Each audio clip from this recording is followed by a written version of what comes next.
আচ্ছা, আমার মতন ল্যাদখোর পাবলিক আর কজন আছো একটু আমাকে কমেন্ট করে জানিও তো। কারণ আমি গ্যালারি ঘাঁটতে ঘাঁটতে হঠাৎ দেখলাম যে এত রকম ভিডিও শ্যুট করে রাখি, কিন্তু এডিট করে যে পোস্ট করব সেটুকু ইচ্ছা করে না। তাই অনেক দিনের একটা ভিডিও ভাবলাম তোমাদের সঙ্গে শেয়ার করি।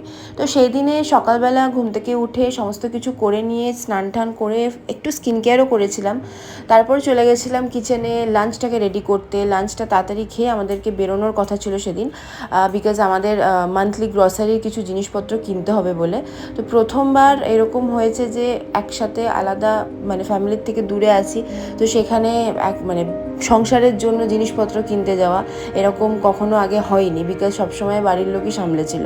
তো ফার্স্টে একটু ভয় লাগতো, এত রেসপন্সিবিলিটি কী করে একসাথে এরকম ফুলফিল করবো, কীরকমভাবে কী করবো। বাট হ্যাঁ, একসাথে যদি দুজনে থাকা যায় তাহলে ডেফিনেটলি সব কিছুই করা যায়। তো যাই হোক, ওখানে মানে মুম্বাইতে যেহেতু আমরা এখন আছি, তো মুম্বাইতে এরকম একটা মল আছে স্পেন্সারের মতনই। তো সেখান থেকে গিয়ে যে সমস্ত কিছু কেনাকাটা করে বিলিং সেকশন থেকে বিলিং করিয়ে নিয়ে ভেবেছিলাম কিছু একটু খাবো, কারণ খুব খিদেও পেয়েছিল। তো বাইরে বেরিয়ে পপকর্ন খেয়েছিলাম, আর তারপরে খেয়েছিলাম একটু আইসক্রিম। দেখো অনেক কিছু শপিং করা হয়েছে।